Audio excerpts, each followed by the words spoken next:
esta sí es la mesa que tenía prevista moderar con este cambio que hemos hecho de horario y finalizamos las ponencias de este congreso con algo tan sencillo y complicado al mismo tiempo como hablar de la modernización de la justicia.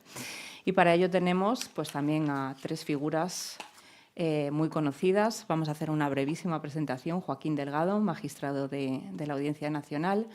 Miguel Hermosa, que ya lo conocemos, es abogado, decano del Colegio de Abogados de Palencia, presidente adjunto del Consejo General de la Abogacía, y en el medio, y la dejo para el final, Ana del Ser López, presidenta de la Audiencia Provincial. Por la cuota femenina, me Entiende que sí, no todo lo contrario. Lo dejo para poder darte en público la enhorabuena que ya te hemos dado en privado, porque Ana del Ser es la presidenta de la Audiencia Provincial de León, pero ayer ha sido nombrada presidenta del Tribunal Superior de Justicia de Castilla y León por mérito y capacidad, no por cuota.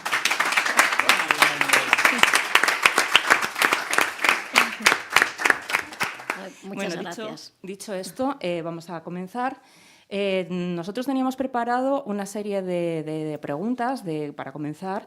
Sé que Joaquín trae una presentación, sé que Ana trae una presentación. Yo os voy a dejar que hagáis lo que queráis, porque sois... Sí, bueno... No, porque yo creo que podemos, sobre la presentación, ir discutiendo. Que además, sí. Vamos a tener puntos de vista distintos, sí. Entonces es mejor. Sí, además, bueno, vamos a intentar... Dale la segunda... Vamos a intentar dar el enfoque de, pues eso, de lo que pensamos los abogados, de lo que piensan los jueces, de lo que los jueces que tienen una responsabilidad, como es el caso de Ana, y el que va a asumir recientemente con ese proyecto que ha presentado para modernizar la justicia en Castilla y León, y que yo como abogada leonesa que soy sé que ya lo hizo en la Audiencia Provincial, porque hemos trabajado muchísimo y muy bien con ella, se han hecho muchísimas actividades con el Colegio de Abogados de Barcelona, todas las simulaciones de juicios, en fin.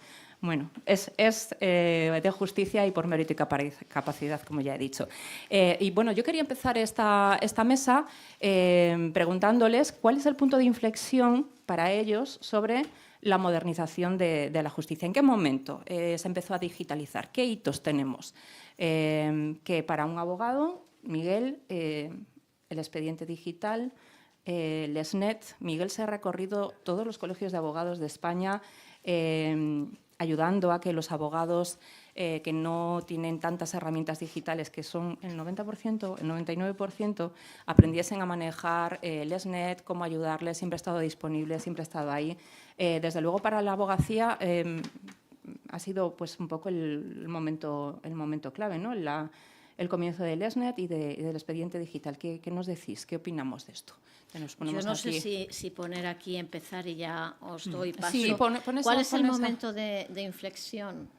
La siguiente diapositiva. ¿Y a dónde vamos? Claro. Que ¿Lo ves dónde se pasa? Tú estás más cerca. Pues yo veo bien, pero así tan de lejos. Esa foto. El anterior, yo para mí ese es el momento. Esa fotografía... Es que estamos hablando de antes de ayer, la de los expedientes, los que de vez en cuando en el periódico todavía vemos noticias que dicen, bueno, están con el expediente digital, esto le falta mucho, porque todavía lo que nos encontramos en los juzgados es esto. En Castilla y León, yo tengo que hacer ya publicidad. Muchas gracias por la presentación. La verdad es que todavía no lo tengo asumido porque es muy reciente y no me ha dado mucho tiempo a pensarlo y me lo he pasado en tren porque me ha liado y he tenido que venir de León hoy. Y lo tengo que asumir, pero en Castilla y León y en los territorios Ministerio de Justicia es verdad que se ha trabajado muchísimo y estamos completamente digitalizados. Todavía tenemos territorios en España que no tienen el expediente digital, no nos encontramos con esto porque esto ya no existe, esto es una fotografía nosotros hacemos a veces intercambios con otros países europeos, esto es una fotografía de un juzgado de un país europeo, donde esto es la normalidad. Para mí el punto de inflexión es esto, cuando esto ha desaparecido. Pero volviendo para atrás, o sea, nosotros nos encontramos con una primera fase en la que escaneábamos, y eso no es expediente digital, ahí no puedes tratar el dato y no puedes buscar nada. Y un momento en el que pasamos del escaneo a controlar los datos y poder manejarlos, Y un tercer momento que sería, en la diapositiva anterior, lo que llamamos, ¿verdad, Miguel?, el linkeado, o por lo menos es una palabra que alguien me sugirió. El linkeado va más allá, es ya el tratamiento del dato cuando llama un dato al otro y cuando puedes relacionar todo. ¿Dónde estamos ahora? Pues yo creo... no sé lo que pensaréis, pero yo creo que estamos entre el escaneado y un poco la organización en la segunda fase del expediente digital, donde ya podemos empezar a hacer alguna cosa y en la siguiente pues se ve, no sé lo que opináis vosotros, pero bueno, el momento de inflexión para mí es un poco este paso de desaparición del papel. Y ahora empezamos a hacer cosas.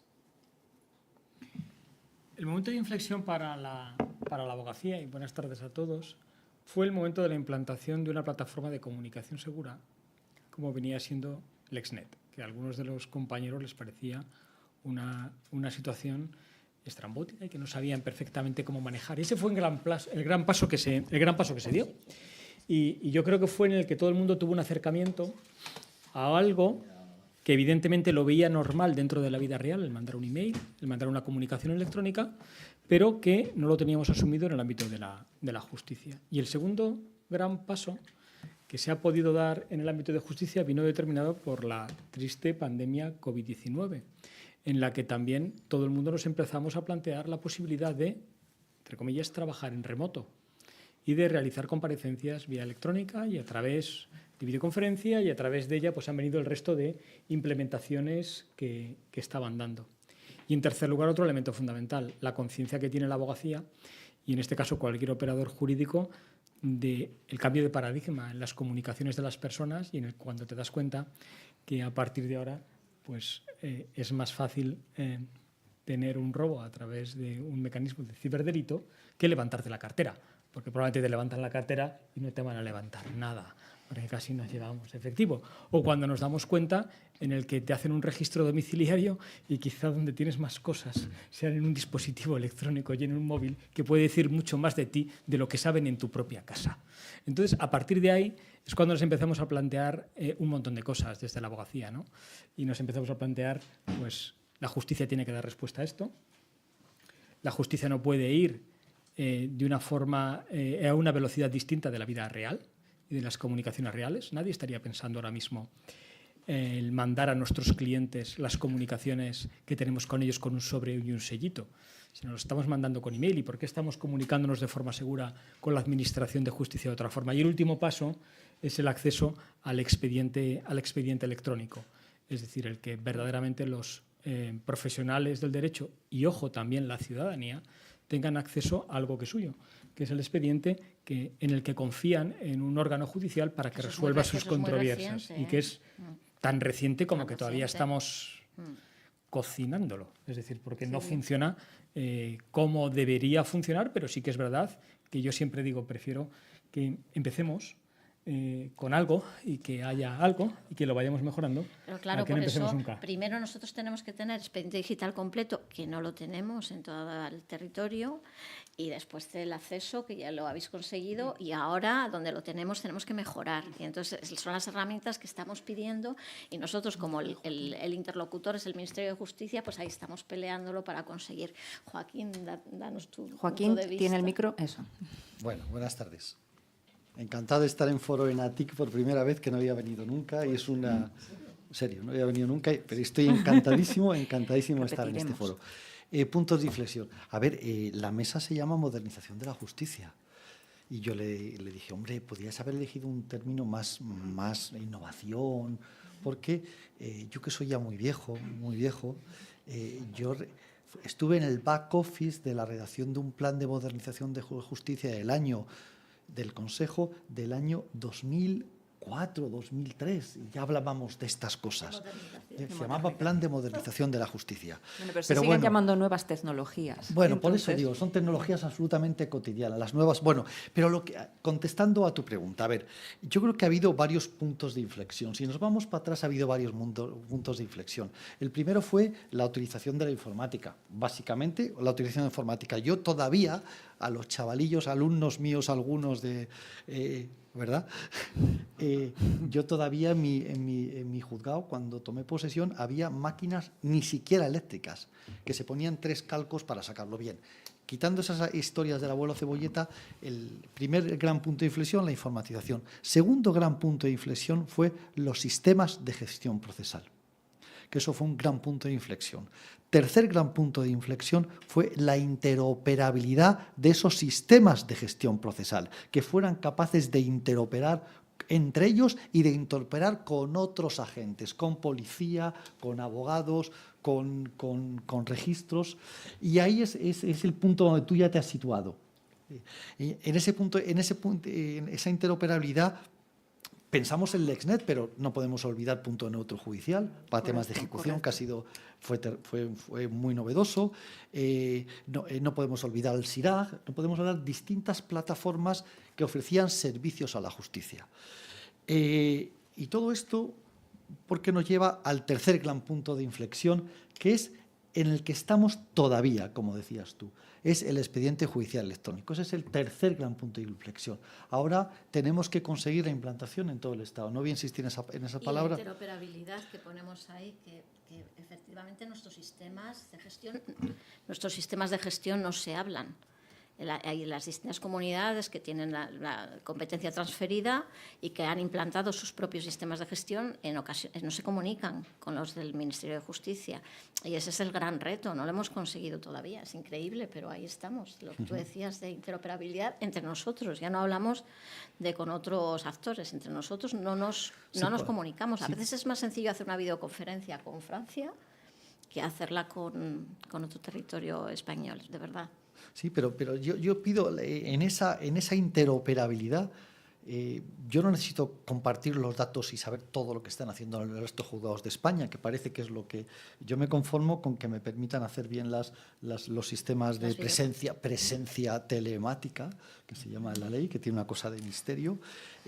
Me conformo con que los exhortos nacionales vayan con rapidez, o las peticiones de un órgano judicial a otro, y me conformo con que se itinere los procedimientos de una instancia a otra con facilidad cuando van. Yo me conformo con eso, con esas tres cositas yo ya estaría conforme, porque luego tenemos la interoperabilidad con externos, que eso más o menos se ha ido solucionando. Bien, y luego después de este expediente judicial electrónico, ya el siguiente hito, que lo tenemos ahí a la vuelta de la esquina, va a ser la aplicación de sistemas de inteligencia artificial a la justicia. Lo tenemos ahí ya tenemos algunas cositas y lo tenemos que ahí. Y tenemos que estar muy, muy, muy pendientes para desde el principio tener muy clarito qué es lo que les vamos a pedir a los sistemas de inteligencia artificial.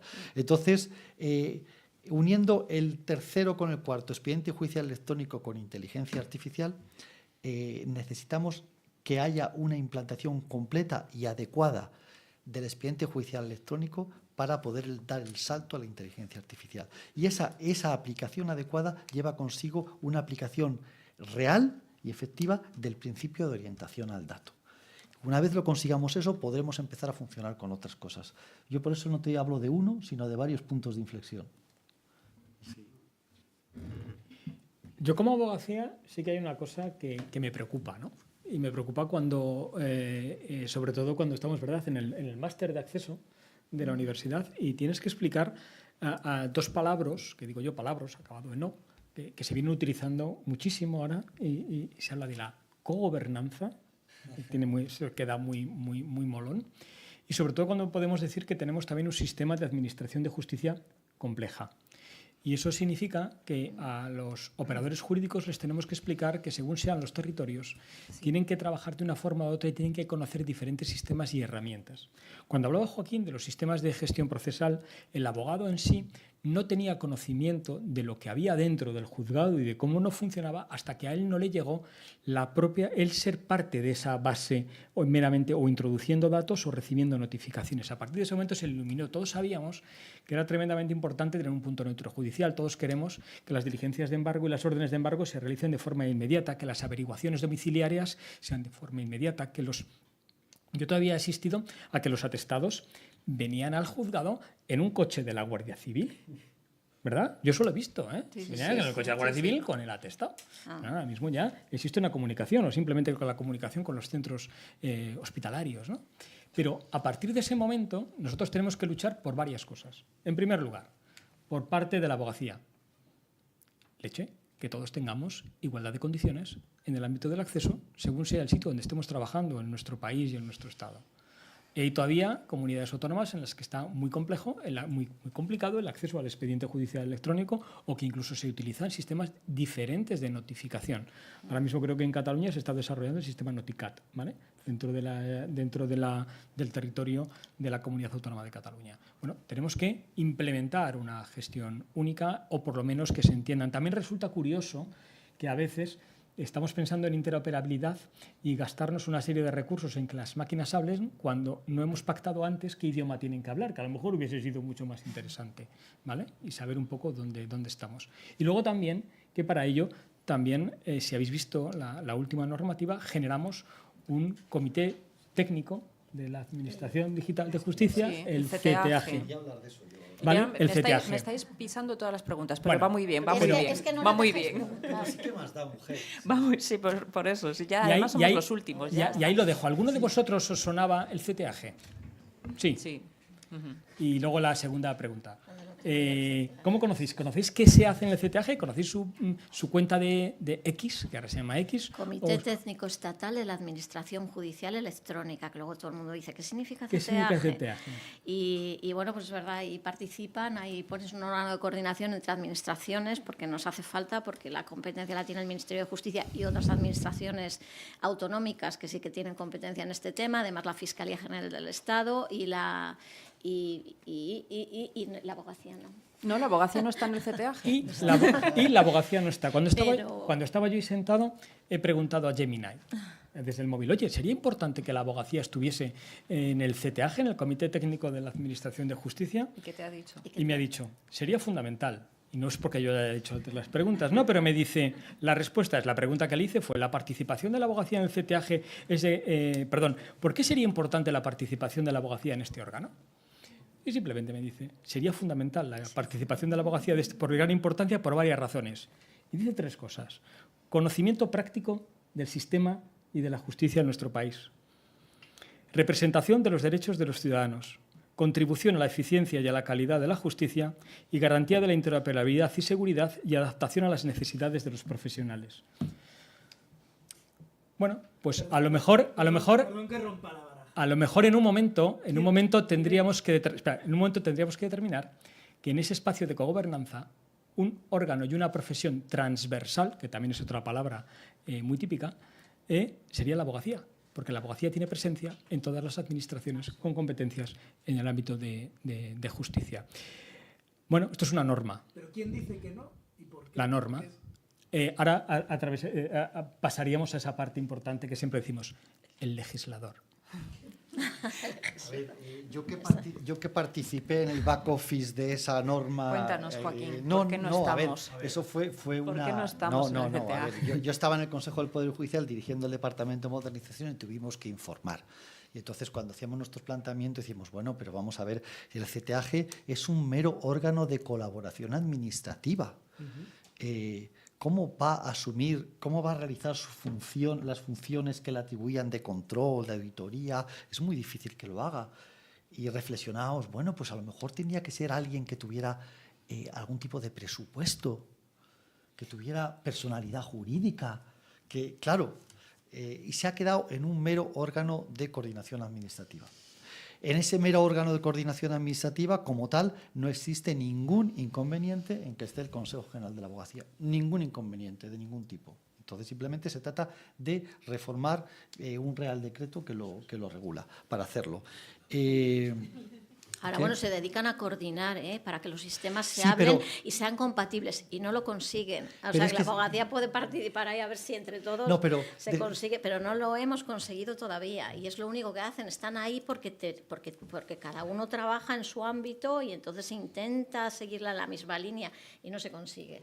Sí, No pero, se no, consigue pero, o sea, todavía. pero lo que ocurre es que como es el único órgano que agrupa a nivel estatal funciones, es que estoy buscando las palabras, funciones en relación a la tecnología en la justicia, como es el único, cada vez que hay una reforma normativa, le atribuye más competencias al CTAG. Y entonces Claro, es que tenemos en el Real Decreto 623 que le atribuyen cosas, y entonces en materia Es que eso de... es la situación. Nació con una vocación, pero después la realidad ha sido que ha tenido otras competencias. Tenemos una pregunta en la sala. No sé si desde casa te van a oír porque no tenemos micro, pero bueno. Quiero matizar dos cosas. Sí. Primero, porque todas las herramientas tecnológicas que pone el Ministerio por parte de la Dirección de Transformación Digital van a pasar por el CTAG con el informe técnico correspondiente para evaluar si esa herramienta se puede poner en producción, y por otro lado el informe jurídico avalando todo lo que es esa herramienta tecnológica adecuadamente.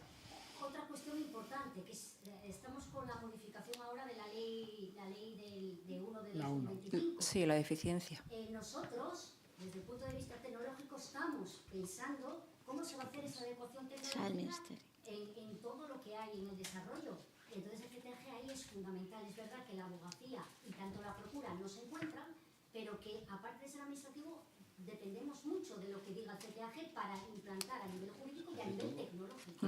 Claro, totalmente. Claro, si es terrible, tal y como está, tal y como ha evolucionado el sistema de justicia español, ahora mismo es una pieza absolutamente relevante el que funcione el CTAG. Es absolutamente relevante. Y lo que hay que pedir es que funcione muy bien, que sea muy ágil, no solamente a la hora como reactivo cuando se pida un determinado informe, sino también proactivo en determinadas empezar con guías técnicas, con recomendaciones, con tal, con cual, en la línea de aquellas recomendaciones en materia de inteligencia artificial, bueno, pues un poquito más, porque eso se quedó un poquito en el aire, entonces un poquito más, pero que sí que es absolutamente clave, absolutamente clave. Lo que pasa es que no tiene fuelle, tendría que darle mucho fuelle. Sí, entiendo que esto también pasa por una inversión presupuestaria, por por supuesto, ¿no?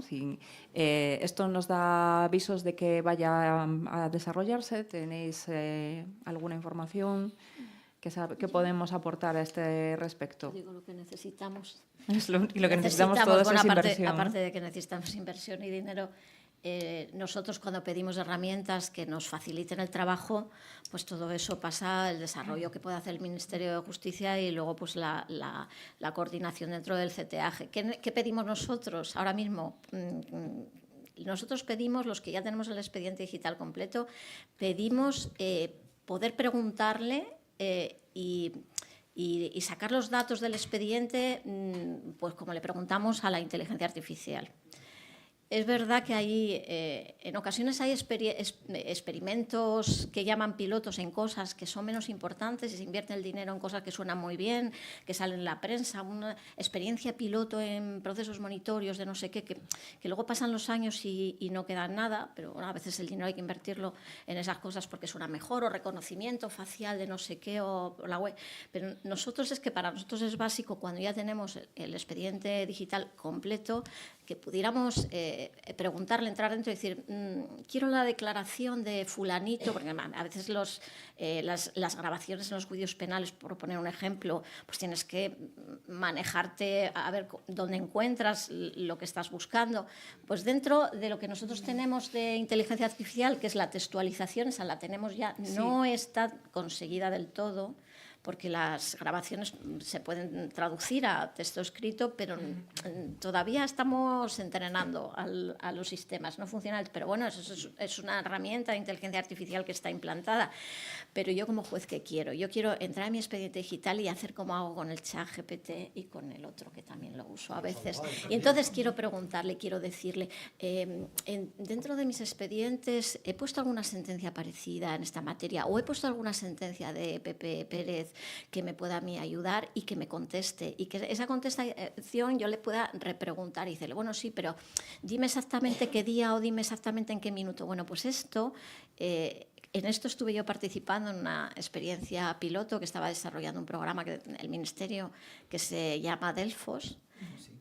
Me pareció fantástico. Lo que pasa es que no me dio la vida para practicar más y sobre todo porque no estaba integrado en el expediente. Este sería un sistema de inteligencia artificial del tipo chatbot donde tú le preguntas pero no se inventa los datos porque los saca del expediente digital, de aquellos datos a los que tú como juez tienes acceso a todos tus expedientes. Y Claro, y entonces, pero que además le puedes preguntar de una manera muy sencilla y te va aportando los datos. A mí me pareció maravilloso. Lo que pasa es que yo no le pude sacar mucho más partido porque yo, en mi experiencia piloto, me tenía que descargar los archivos y esto ya era un horror. O sea, tiene que estar integrado en el visor, pero que se están haciendo cosas interesantes, aparte de la textualización, aparte de... Ahora ya contamos con un resumen, nosotros los que tenemos Ministerio de Justicia contamos con un resumen, la posibilidad de arrastrar el documento. Hombre, que a veces tienes un recurso de apelación de 80 folios, arrastras y te hace un resumen más amplio o más reducido según le vayas dando al cursor. Tenemos también con el Zendoc una herramienta similar donde analiza, destaca las palabras y los conceptos que trata, también lo resume, aparte del anonimizador que también se puede utilizar, bueno, eso sobre todo para docencia, para quitar los datos. Entonces vamos haciendo cosas. Pero yo, ¿qué quiero como juez? ¿Qué herramienta necesito? Pues yo necesito que el expediente, que lo vemos así, que yo me pueda manejar en la búsqueda que ahora mismo utilizo para encontrar las cosas, control F, que es un poco primitivo y menos mal que lo tenemos, pero que yo me pueda manejar, que en esto que vemos, que veis vosotros también, ahora que tenéis acceso al expediente, que sea mucho más sencilla la localización de los datos, la interconexión de los datos, que a mí que yo no tarde tiempo en encontrar las cosas. Tenemos una pregunta también. Sí, Doñana, me siento cariñosamente aludido. Soy abogado, ejerzo en Bruselas, en Derecho Europeo, pero estoy en el origen de la iniciativa ganadora de la licitación pública del Ministerio de Justicia de un producto que hace eso que usted quiere. No es un proyecto piloto, es un producto que mañana usted puede llevar. Yo lo quiero ya. Yo lo quiero ya. Es un sistema, dígalo. Yo con muchísimo gusto, mañana, si usted me lo permite, me da su email, yo le mandaré un vídeo y estoy incluso dispuesto a trasladarme por el placer de hacerlo a Castilla y León, donde esté usted, para demostrarle a usted cómo con Dígalo usted puede primero crearse su propio gemelo digital. Porque aquí se habla de inteligencia artificial, se habla de ChatGPT, se habla de muchas cosas. Pero a usted lo que le interesa es su propio documento. Oiga, yo llevo 20 años de magistrada, tengo un estilo de escritura, sé expresarme, tengo unas sentencias que valen millones. Yo lo que quiero es una inteligencia artificial de eso, de manera que la próxima sentencia yo le diga al sistema, deme usted un borrador, por favor, con el propio estilo. También es verdad. Sí, sí, eso ya... También es verdad. Existe, sé que existe, pero nosotros... Sí, la tecnología existe. Claro, pero nuestra preocupación... Pero el problema es el Ministerio de Justicia y aplicarla dentro de una administración pública con todo el cumplimiento normativo, con todo lo que ello implica.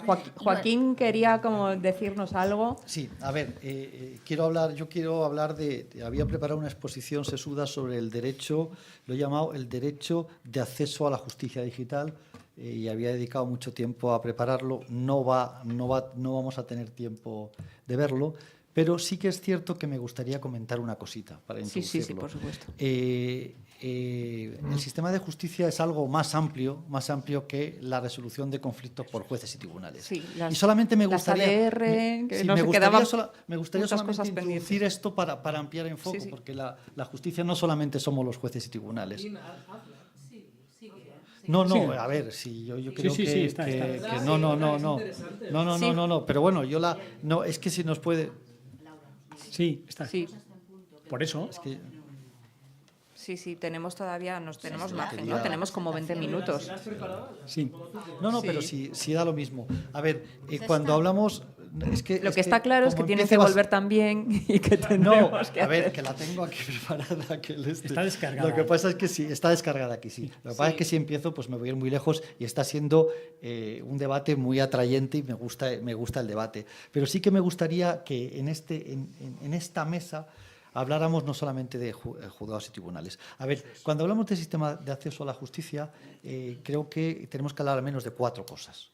En primer lugar, lo que es el empoderamiento de los ciudadanos, para abordar sus necesidades legales, conocer qué derechos tiene y si tiene algún problema con el ejercicio de un derecho, saber dónde puede obtener tutela.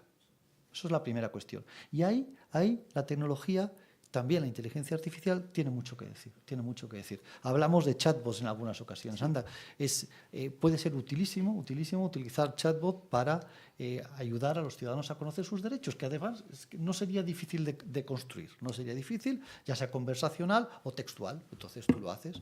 Entonces haces una pregunta y te lo hace. Yo no voy a insistir en ese tema. Y luego también el segundo de los elementos es cuando ya tenemos un conflicto, ya la persona conoce sus derechos, bien, ya tiene un conflicto. Entonces, ¿quién soluciona ese conflicto? ¿Quién lo soluciona? Cabe una primera posibilidad, que es la solución a través de los juzgados y tribunales, es decir, un tercero imparcial dotado de estatuto de independencia para resolver después de un procedimiento conforme a los estándares de proceso justo. Bien, eso ya lo tenemos. Y en esta materia de medios alternativos de resolución de conflictos o medios adecuados de resolución de conflictos, ahí la tecnología también tiene mucho que decir. Se puede construir plataformas digitales de resolución de conflictos que no dependan de la organización de consumidores X o que no dependan del Colegio de Abogados de Quebec o del Colegio de Notarios de Quebec o del Colegio de Notarios de tal, que no dependan de ellos, sino que sea algo del Servicio Público de Justicia, que dé esas posibilidades de... Y ahí si ya nos centramos en mediación, estoy resumiendo si nos centramos en mediación, ahí se ha construido el concepto de cuarta parte. Tenemos la primera parte, las dos partes contendientes, primera, segunda parte, la tercera parte, el mediador, y una cuarta parte que precisamente son las herramientas tecnológicas que facilitan esa mediación. Acercando posturas, dando recomendaciones, reconociendo patrones. Entonces, eso está desarrollado. Y todo yo te he copiado y necesidad de resolución de disputas alternativa. Estamos en eso porque es que no cumplimos la tasa de reposición de jueces, tenemos que encontrar otra solución, tenemos el pleito masa, entonces tiene que pasar por ahí, tiene que haber plataformas de resolución de conflictos de este tipo. Sí, pero tú fíjate ahora que... Se he copiado la idea. Y no, si está magnífica. Si no se copia la idea, porque no es mía, es una idea que está ahí. No te he copiado la intención que tenía de hablar de esto. Pero fijaos que... ahora que estamos con esta nueva normativa, estamos todos locos, hombre, cómo se va a hacer, cómo se va a aplicar la mediación, la previa requerimiento, si va a ser tal, si cual, si tal. Ahí las plataformas tecnológicas pueden dar muchas posibilidades de ayuda. Y además... Si no hay dotación presupuestaria... Pero yo te estoy hablando de carta a los Reyes Magos, luego ya veremos cómo, pero lo he querido... Sí. Pero es que... Yo llevo 15 años en esta casa. Como diputado de la Junta del Colegio de Abogados de Barcelona, me tocó la interlocución con la Conselleria de Justícia, con la Consejería de Justicia de Cataluña. Os confieso, ahora que no me escucha nadie, que esas reuniones eran un grupo de autoayuda, es decir, eran todo buenas declaraciones, buenas intenciones. En 4 años no se avanzó prácticamente nada. Y yo iba con los deberes hechos, yo iba con propuestas. O sea, el señor Karim Benieglev, ya en la época, con sus 15 propuestas de cómo desatascar el colapso de la justicia, yo iba ya con propuestas tangibles. Y me decían siempre que sí, nunca me decían que no. Pero al final todo iba a parar al problema de siempre, que es un problema presupuestario y de interoperatividad, de coordinación. Hemos tenido en ENATIC todo un vicepresidente, como es Juan Mora, que se ha ido por todas las tierras del señor, haciendo la prueba del 9, demostrando que un país con un sistema de justicia que funciona es rentable, es económicamente mucho mejor. Sí, el estudio de Juan es muy elocuente. Bien, entonces, además, incontestable, es decir, que técnicamente es incontestable. Pues yo ya no sé qué necesitamos, porque ahora mismo que estamos con el tema de la inteligencia artificial, aparte de lo que nos estáis comentando, es que estamos ahí, estamos en la pantalla de la inteligencia artificial. Es decir, con una llave para poder desatascar el colapso histórico que tiene la justicia. Y todos sabemos 2 elementos que en esta casa conviene apuntalar. El derecho constitucional a la tutela judicial efectiva, se supone que no lo tenemos que creer. Y 2, y más importante, la justicia, si es lenta o demasiado lenta... No es justicia. ¿Bien?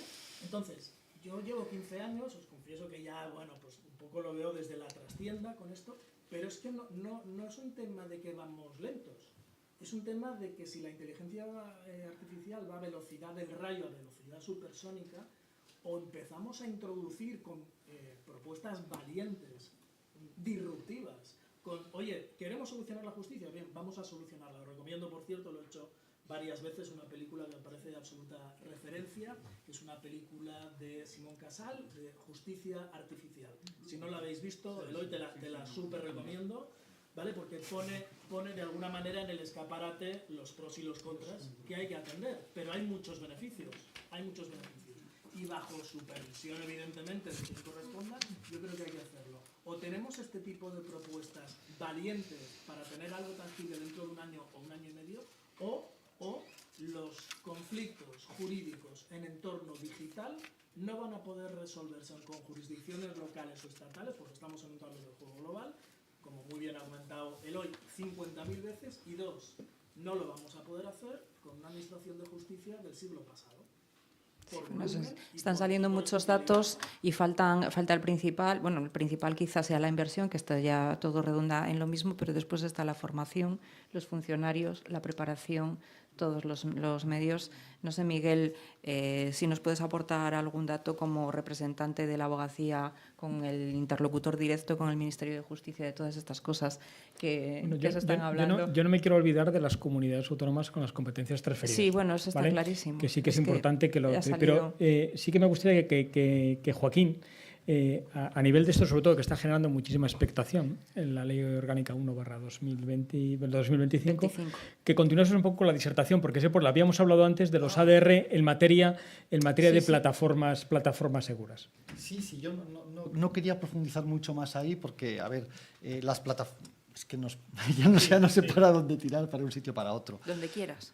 Pero, bien, es que las plataformas digitales nos pueden ser utilísimas, no solamente para quitar trabajo a los juzgados y tribunales, sino también para satisfacer de verdad el derecho de acceso a la justicia. Y si además vamos a la protección de todos nuestros derechos digitales, tenemos una justicia, un sistema de justicia que sea capaz de responder, o si no se queda en papel mojado. Y uniendo con esto, voy a coger muy brevemente esto, la tutela de los derechos de las personas en el entorno digital.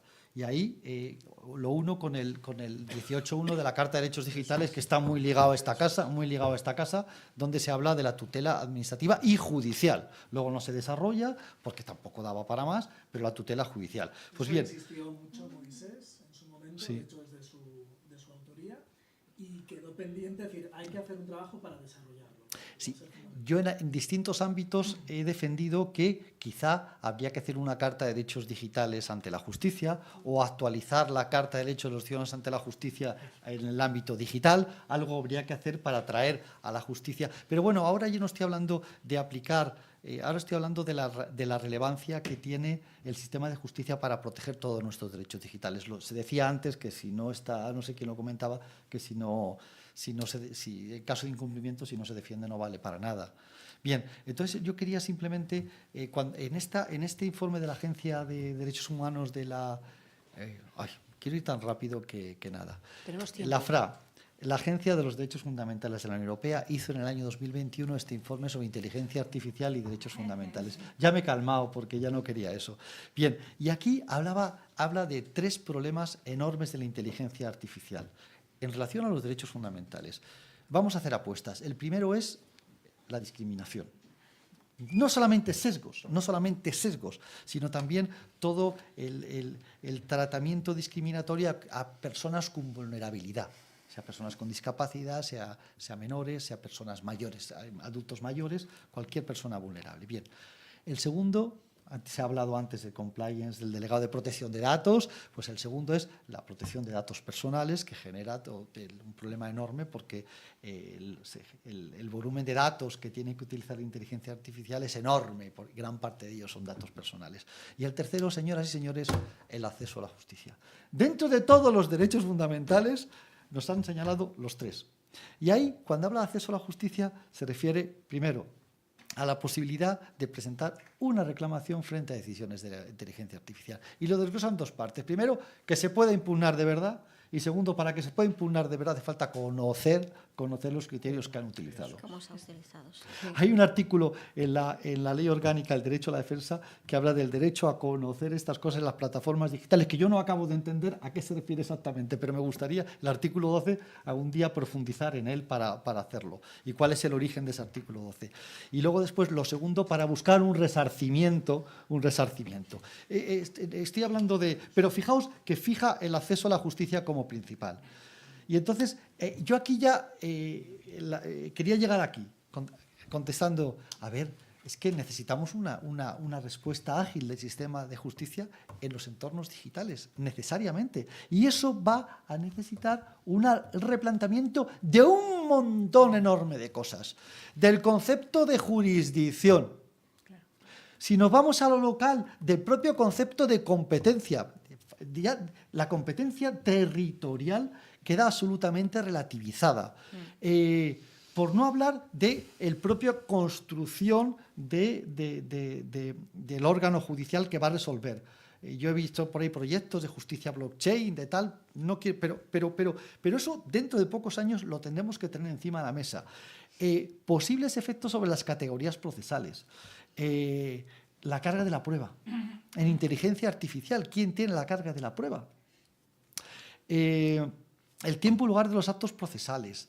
El acceso a la información para decidir. Si tú y yo como jueces tenemos que decir qué entorno tenemos tenemos todo el mundo abierto, todo el mundo digital para tomar datos, hasta dónde podemos llegar y no para hacerlo. Y eso liga con el derecho, con el concepto de hecho notorio, que es de derecho procesal, qué es notorio, qué no es notorio, qué podemos utilizar y qué no.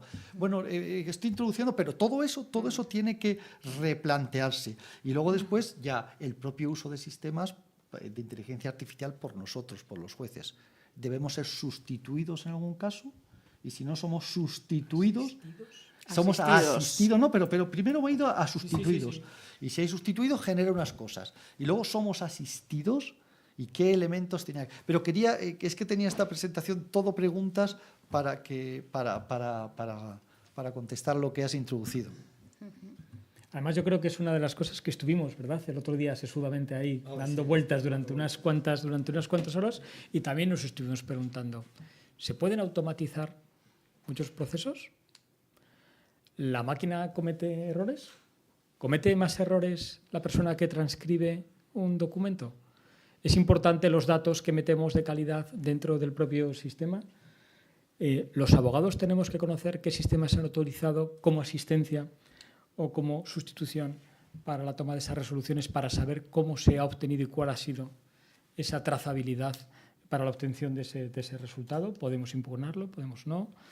Tenemos que tener acceso a las mismas herramientas, debemos conocer cómo funcionan y, sobre todo, una cosa fundamental que siempre hemos hablado y que ha dicho acertadamente Rodolfo, es decir, tenemos que considerar que la justicia en la que nosotros somos los operadores y somos esa ficha del dominó que se mueve por primera vez y empiezan a caer todo el resto, alguien la tiene que empujar. Y el que la empuja al final es un abogado que tiene un conflicto encima de la mesa, que piensa, lanza y verdaderamente... Financiado por su cliente. Por su cliente, sí, financiado por su cliente y que finalmente... Al final es el ciudadano el que obtiene la resolución. Pone en marcha el sistema. Entonces, a partir de ahí, y no podemos dejar de lado los derechos de la ciudadanía. Hombre, a mí en esto que dices me parece importante que si somos asistidos en nuestra función y provocamos un borrador de resolución, dos cosas me parecen importantes, o tres. Bueno, la primera, la protección de datos, es decir, yo pienso que debemos trabajar con sistemas que estén implantados desde dentro de nuestro expediente digital. No podemos, yo le puedo pedir al chat ahora mismo que me haga un borrador de sentencia. Creo que eso no es en lo que estamos trabajando. Y creo que debe estar dentro, que debe tener esa garantía, no solo por la protección de datos, sino porque me parece importante que especifiquemos, cuando podamos hacer esto, que especifiquemos en la resolución se ha utilizado un sistema de inteligencia artificial y decir cuál, para que se pueda recurrir y para que se pueda alegar algo. Y lo que es fundamental en todo el sistema como cierre es que todo esto deba ser revisado. Porque yo me puedo auxiliar ahora mismo del ChatGPT y preguntarle por la sentencia más reciente. El otro día hice una prueba con el chat y le pregunté al día siguiente de que el Tribunal Supremo dictara las 2 sentencias sobre la tarjeta revolving, pues, que yo había dado un comunicado a la carrera porque me lo había mandado el gabinete técnico, había salido ya en prensa, por supuesto, pero al día siguiente justo le pregunté, ¿qué pasa con las tarjetas revolving en España? Pregunté España porque como los sistemas no... Y me quedé asombrada porque hay 2 sentencias del Tribunal Supremo de fecha, ahora no recuerdo si son de 25 de enero o de 23, sí, 25 de 25 enero, creo que sí. Que resuelven este tema y entonces analizan el control de transparencia y tal. Y la información era acertada. Claro, yo no me puedo fiar de eso porque puede ser acertada o no. Si la controlas o si la compruebas en la base de datos, estupendo. O sea, que como para auxiliarte está bien, pero como para dictar una sentencia y tener un borrador de resolución, pienso que el borrador nos lo tiene que ofrecer el propio sistema digital con el que nosotros trabajamos y que tiene que ser trazable y que tiene que hacer referencia a que es un borrador dado por tal que se pueda recurrir y que deba revisarse en todo caso. Empezaremos por ahí y luego ya como método alternativo de resolución de conflictos es otra historia porque eso ya está fuera de nuestro campo. Yo tengo una pregunta a los ponentes. Ahora que van a cambiar los juzgados y tribunales por tribunal de instancia, ¿cómo se enfrenta la inteligencia artificial? El sector privado va a un ritmo frenético, pero el sector público, entre que es de alto riesgo la inteligencia artificial, ahora nos viene todo este modelo organizativo y estructural y ajustar todos los sistemas informáticos con esto nuevo, ¿qué ocurre con la inteligencia artificial? ¿Cómo lo ven ustedes? Antes de contestar, un primer matiz. No toda aplicación de la inteligencia artificial a la justicia es de alto riesgo. Solamente es de alto riesgo cuando se trata de asistir a jueces en su función jurisdiccional o algo parecido en métodos alternativos, lo dice el artículo X del reglamento. Y si te vas a los considerados del reglamento, te dicen, no, mire, es que hay un montón de funciones en el sistema de justicia que no son esas, que no son de alto riesgo. Y por tanto, y se puede trabajar, tú has puesto un montón de ejemplos antes que ya tenemos, pero todo lo que sea automatizar funciones dentro de la tramitación y de la actividad administrativa de la oficina judicial, perfecto, ahí no es de alto riesgo, ni muchísimo menos. Antes, quería hacer ese matiz antes de que contestarais. Nos quedan 4 minutos, tenemos aquí una última pregunta. Es que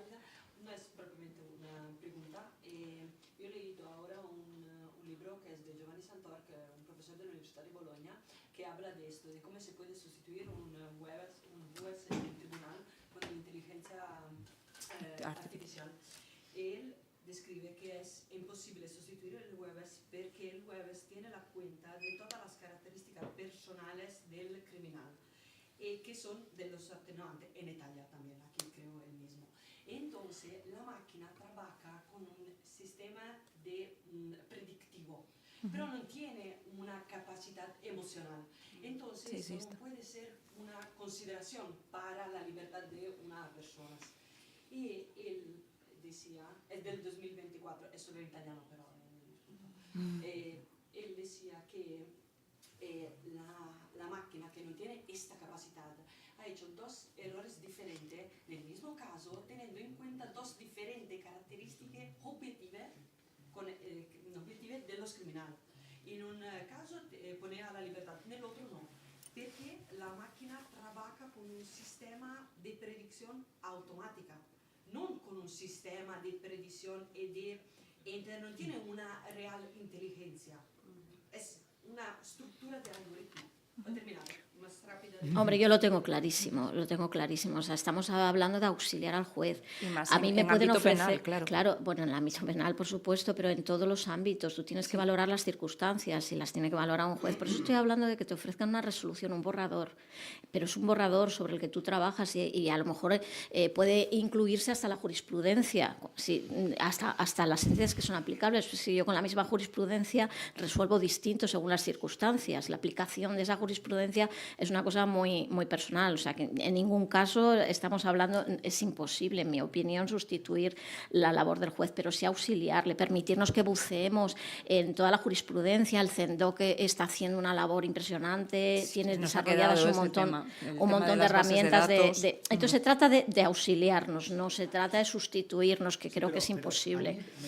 Me preocupa dos cosas en esa asistencia al juez. La primera, si el sistema de inteligencia artificial es tan objetivo, está sometido a tan pocos errores, ¿yo voy a tener capacidad real de apartarme? No, lo planteo. Yo lo planteo así, sí. Segundo, luego también como juez voy a perder destreza, es lo que llaman el efecto piloto. Le dan tantas cosas para pilotar que al final si tiene una cosa que hacer en la mano no pierde destrezas para hacerlo. Entonces está muy bien, pero tenemos que ser también conscientes de estas materias. Por eso he dicho que es un borrador, a ti te ofrece, pero luego, porque si no además impediría la evolución en la resolución de los casos. Hombre, la sociedad no es igual. Si tú te fundamentas en la jurisprudencia y la mayoría de las sentencias son del siglo pasado, quiero decir, o del siglo pasado de hace 15 años, es que eso no lo puedes utilizar para resolver asuntos actuales, va evolucionando todo, con lo cual es un auxilio, te da herramientas que nosotros necesitamos. Yo pido continuamente herramientas para trabajar mejor, que de la que hablábamos antes, que es posible que exista, pero que yo no me arriesgo a irme fuera del expediente final. Yo la quiero integrada porque me da garantías, porque lo otro, pues yo le puedo utilizar muchos sistemas de inteligencia que no utilizo para mi trabajo. Y nos queda un poco lo de los tribunales de instancia, pero yo son creo las 7. Yo creo que para otro día. Yo creo que y ya no podemos continuar. Decir que sobre los tribunales de instancia yo no le veo mucha relación, o sea, es una diferente estructura organizativa que puede aportar mayor eficacia, pero es una organización de los funcionarios, del trabajo de los funcionarios, de los servicios comunes. Entonces, en ese sentido sí que podemos distribuir mejor el trabajo, pero a nivel de este tipo de herramientas de inteligencia artificial no veo a lo mejor vosotros sí lo veis, pero yo no veo un poco que suponga ningún cambio. Es más bien organizativo de estructura y que pretende dar mayor eficacia en el trabajo, ¿no? Muy bien, pues nada, cerramos la mesa. Os agradezco, Miguel. Yo simplemente que a mí me preocupan en tres cosas, que tenemos que estar como abogacía preocupados. Un poco la falta de creatividad y de evolución, la confiabilidad y sobre todo una cosa que se puede decir con un palabra mucho más complejo, pero es la vaguería natural del ser humano, que en el momento en el que una máquina... El sesgo de automatización, pero que yo lo llamo vaguería del ser humano, que si hay algo que me lo está dando directamente, lo que hago es, y lo podéis ver en cualquier momento, no pienso, copio, pego y directamente voy. Y es más correcto, que seguro que se acuerda mejor porque es una máquina. Claro. Sí. Nadie en un momento determinado... Es un riesgo elevado y que creo que también debemos valorar. Y que para ahí la abogacía sí que tenemos que estar desde el inicio en cuanto al desarrollo y sobre todo muy expectantes y muy atentos a la utilización de todas esas herramientas, porque de nosotros dependen los derechos de la ciudadanía, que es lo que nunca debemos olvidar y que tenemos que tener siempre presente. Muy bien, ¿vale? Gracias. Finalizamos.